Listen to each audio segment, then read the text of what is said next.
Hi ಎಲ್ರಿಗೂ ನಮಸ್ಕಾರ. ಎಲ್ಲರೂ ಹೇಗಿದ್ದೀರಾ? ಎಲ್ಲರೂ ಚೆನ್ನಾಗಿದ್ದೀರಾ ಅಂದ್ಕೊಂಡಿದ್ದೀನಿ.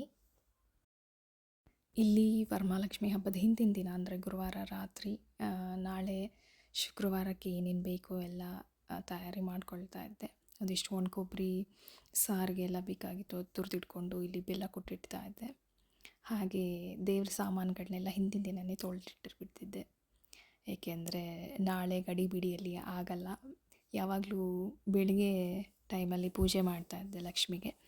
ಬಟ್ ಈ ಸತಿ ಸಂಜೆ ಮಾಡೋಣ ಅಂದ್ಕೊಂಡು ಎಲ್ಲ ಪೂಜೆ ಸಾಮಗ್ರಿಗಳನ್ನ ತೊಳೆದು ಇಡ್ತಾ ಇದ್ದೀನಿ. ಇಲ್ಲಿ ಅಡುಗೆಗೆಲ್ಲ ರೆಡಿ ಮಾಡ್ಕೊಳ್ತಾ ಇದ್ದೀನಿ. ಶುಕ್ರವಾರ ಬೆಳಿಗ್ಗೆ ತಿಂಡಿ ತಿಂದ್ಕೊಂಡು ಒಬ್ಬಟ್ಟಿನ ಸಾರು, ಒಂದಿಷ್ಟು ಪಲ್ಯ, ಕೋಸಂಬರಿ, ಆಮೇಲೆ ಚಿತ್ರಾನ್ನ, ವಡೆ. ಸೊ ಇಷ್ಟು ಐಟಮ್ಸ್ಗಳನ್ನ ಮಾಡ್ಕೋಬೇಕು ಅಂತ ಅಂದ್ಕೊಂಡಿದ್ವಿ. ಯಾಕೆಂದರೆ ಜನನೂ ಕೂಡ ನಮ್ಮ ಮನೇಲಿ ಇವತ್ತು ಜಾಸ್ತಿ ಜನ ಬರ್ತಾಯಿದ್ರು. ಆಲ್ಮೋಸ್ಟ್ ಒಂದು 15-17 ಜನ ಬರ್ತಾಯಿದ್ದಾರೆ.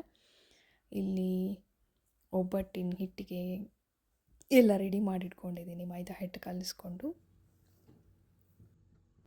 ನಾನು ಮಾಡುವಾಗಲೇ 11 ಗಂಟೆ 11:30 ಮೇಲಾಗಿತ್ತು. ನಮ್ಮ ಮನೆಯವರು ಈ ಸತಿ ಆ್ಯಕ್ಚುಲಿ ನಾನು ಯಾವಾಗಲೂ ಮಾಡೋದು ಕುಕ್ಕರಲ್ಲ, ಬೇಳೆ ಕೂಗಿಸ್ಕೊಳ್ಳೋದು. ಪಾತ್ರೆಯಲ್ಲಿ ಮಾಡ್ಕೊಳ್ತಾ ಇದ್ದೆ. ಪಾತ್ರೆಯಲ್ಲೇ ನಂಗೆ ಯಾವಾಗಲೂ ಕಂಫರ್ಟಬಲ್ಲು. ಕೆಲವರು ಕುಕ್ಕರಲ್ಲೂ ಮಾಡ್ಕೊಳ್ತಾರೆ, ಬಟ್ ನಂಗೆ ಅಷ್ಟು ಕಂಫರ್ಟಬಲ್ ಇಲ್ಲ. ನಾನು ಯಾವಾಗಲೂ ಪಾತ್ರೆಯಲ್ಲಿ ಮಾಡೋಳು. ಟೈಮ್ ಆಗುತ್ತೆ ಅಂದ್ಕೊಂಡು ಅವ್ರು ಕುಕ್ಕರ್ಗೆ ಹಾಕ್ಬಿಟ್ರು. ಸೊ ಕುಕ್ಕರ್ಗೆ ಹಾಕಿರೋದು ಏನಾಯಿತು, ಬೇಳೆ ಫುಲ್ ಮೆತ್ತಗೆ ಬೇಯ್ಕೊಂಬಿಟ್ಟಿದೆ. ಆ ಬೇಳೆ ನೋಡಿಬಿಟ್ಟೆ ನನಗೆ ಕಾನ್ಫಿಡೆನ್ಸೇ ಹೊರಟೋಯ್ತು. ಇವತ್ತಿನ ಹೋಳಿಗೆಗಳು ಬಂದಂಗೆ ಲೆಕ್ಕ ಅಂತ ಅಂದ್ಕೊಳ್ತಾ ಇದ್ದೆ. ಹೇಗೋ ಆಗೋಗಿದೆ, ಏನು ಮಾಡೋಕ್ಕಾಗಲ್ಲ. ಸೊ ದೇವ್ರ ಮೇಲೆ ಭಾರ ಹಾಕಿಬಿಟ್ಟು ಆ ಬೇಳೆನ ಏನು ನೀರು ಮತ್ತು ಬೇಳೆ ಸಪ್ರೇಟ್ ಮಾಡ್ಕೊಂಡಿದ್ದೀನಿ, ಅದೇ ಬೇಳೆಗೆ ಕೊಬ್ಬರಿ ಮತ್ತು ಬೆಲ್ಲ ಸೇರಿಸ್ಕೊಂಡು ಮತ್ತು ಕಲಿಸ್ಕೊಳ್ತಾ ಇದ್ದೀನಿ ಇಲ್ಲಿ.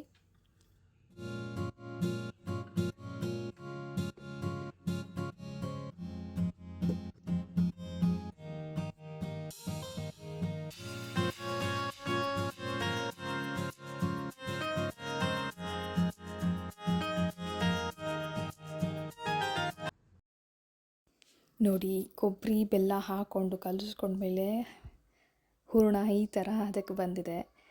ಇದನ್ನು ಹೆಂಗೆ ಮಾಡೋದು, ಹೆಂಗೆ ಹೋಳಿಗೆ ಮಾಡೋದು ಗೊತ್ತಾಗ್ತಾ ಇರಲಿಲ್ಲ ನನಗೆ. ಸಾರಂತೂ ಹೆಂಗೋ ರೆಡಿ ಆಗೋಯಿತು. ಅಡುಗೆಗೆಲ್ಲ ಆಲ್ಮೋಸ್ಟ್ ರೆಡಿ ಆಯಿತು. ನಾನು ಮತ್ತೆ ಮನೆಯನ್ನೆಲ್ಲ ಕ್ಲೀನ್ ಮಾಡಿ ಕಸ ಗುಡಿಸಿನೆಲ್ಲ ಒರೆಸ್ಬಿಟ್ಟು ನಾನು ರೆಡಿಯಾಗಿ ಪೂಜೆ ಮಾಡಿದೆ. ನಮ್ಮ ಫ್ರೆಂಡ್ಸ್ ಬಂದಿದ್ದರು. ಅವರು ದೇವಿಗೋಸ್ಕರ ಹಾಡು ಹೇಳಿದ್ರು. ನೋಡಿ ಅವ್ರ ಹಾಡು ಹೇಗಿದೆ ನೀವೇ ನೋಡುವಂತೆ.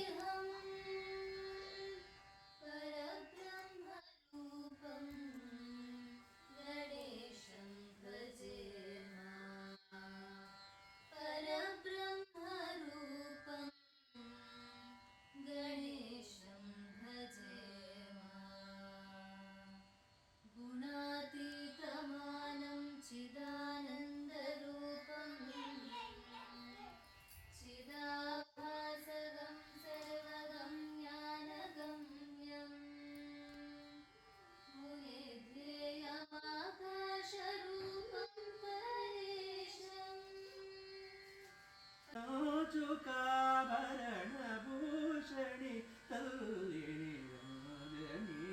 ನಿರಂಜನಿ ರತ್ನ ಕಾಚುಕಾಭರಣ ಭೂಷಣಿ ತಲ್ಲಿಣಿ ನಿರಂಜನಿ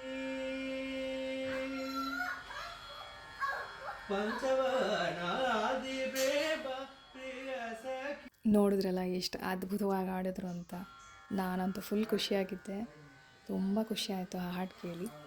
ಹಾಗೆ ಲಕ್ಷ್ಮಿನೂ ಖುಷಿಯಾಗಿರ್ತಾಳೆ ಅಂದ್ಕೊಂಡಿದ್ದೀನಿ. ನೋಡಿ, ಇಲ್ಲಂತೂ ಅಡುಗೆ ಎಲ್ಲ ರೆಡಿ ಆಗಿತ್ತು. ಸಂಜೆ ಊಟಕ್ಕೆ ಕೋಸಂಬರಿ ಪಲ್ಯ. ನಾನು ರೆಡಿಯಾಗಿ ಪೂಜೆ ಎಲ್ಲ ಮುಗಿಸ್ಕೊಂಡು ಇನ್ನೇನು ಫ್ರೆಂಡ್ಸ್ ಎಲ್ಲ ಬರೋಕ್ಕೆ ರೆಡಿ ಆಗ್ತಾಯಿದ್ರು. ಸೊ ಹಾಗೆ ಕ್ವಿಕ್ಕಾಗಿ ನಾವು ಊಟ ಮಾಡೋದಂತೂ ತೆಗಿಯೋಕ್ಕಾಗಲಿಲ್ಲ. ಹಾಗಾಗಿ ಹೇಗೋ ಇದೊಂದು ವಿಡಿಯೋ ತೆಗೆದು ಇಟ್ಕೊಂಡಿದ್ದೆ, ಹಾಗಾಗಿ ನಿಮ್ಗೆ ತೋರಿಸ್ಲಿಕ್ಕಾಗೋಯಿತು. ಕೂಡಿ ಬಾಳಿದರೆ ಸ್ವರ್ಗ ಅಂತ ಹೇಳ್ತಾರೆ. ನಾವು ಈ ಥರ ಹಬ್ಬಗಳಲ್ಲಿ ಆದಷ್ಟು ಈ ಥರ ಫ್ರೆಂಡ್ಸ್ಗಳನ್ನ ಕರೆದುಬಿಟ್ಟು ಊಟ ಮಾಡ್ತೀವಿ. ನಮಗೆ ಎಸ್ಪೆಷಲಿ ಹೊರ್ಗಡೆ ನಾವಿನ್ನು ಫಾರಿನಲ್ಲಿರ್ತೀವಿ, ನಮ್ಗೆ ಈ ಥರ ಎಲ್ಲ ಬಂದರೆ ಏನೋ ಒಂಥರ ಖುಷಿ. ಮನೇಲಿ ಬಂದಾಗ ಹಬ್ಬದ ವಾತಾವರಣ ಸೇಮ್ ಇಂಡಿಯಾದಲ್ಲಿ ಹೆಂಗಿರುತ್ತೋ ಆ ಒಂದು ಹಬ್ಬದ ವೈಬ್ಸ್ಗಳೇ ಇರುತ್ತೆ. ಇಲ್ಲಿ ಮಕ್ಕಳು ಆಟ ಆಡ್ತಾ ಇದ್ದಾರೆ.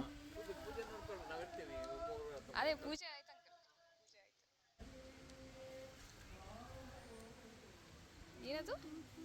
ಗೋಡಂಬಿ. ಚೀಸ್ ಮಾಡಿ. ಈ ಸತಿ ಹಬ್ಬ ಅಂತೂ ತುಂಬಾ ಖುಷಿ ಕೊಡ್ತು. ಅಡುಗೆನೂ ತುಂಬ ಚೆನ್ನಾಗೆಲ್ಲ ಬಂದಿತ್ತು ಅಂತ ಹೇಳಿದ್ರು. ಎಲ್ಲ ಆದಮೇಲೆ ಎಲ್ಲರೂ ಹೋಗೋ ಟೈಮಲ್ಲಿ ಎಲ್ರಿಗೂ ಈ ಥರ ಅರಿಶಿನ ಕುಂಕುಮ ಕೊಟ್ಟೆ. ಯಾವಾಗಲೂ ಬ್ಲೌಸ್ ಪೀಸ್ನ ಮನೆಯಿಂದ ತೊಗೊಂಬರ್ತಾಯಿದ್ದೆ ಇಂಡಿಯಾದಿಂದ, ಬಟ್ ಈ ಸತಿ ಮರ್ತೋಗಿದ್ದೀನಿ.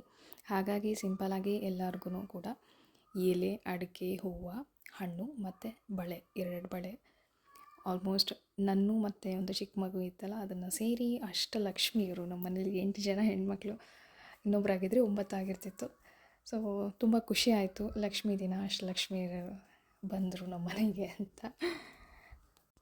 ನೋಡಿದ್ರಲ್ಲ, ಇದಿಷ್ಟು ನಮ್ಮನೆ ಸಿಂಪಲ್ ವರಮಹಾಲಕ್ಷ್ಮಿ ಹಬ್ಬದ ಪೂಜೆ. ಹೀಗಿತ್ತು ನಮ್ಮ ಹಬ್ಬದ ವಾತಾವರಣ, ಹಬ್ಬದ ದಿನ. ಸೊ ಮತ್ತೆ ಸಿಗೋಣ ಮುಂದಿನ ವಿಡಿಯೋದಲ್ಲಿ. Until then take care, bye. Thank you for watching.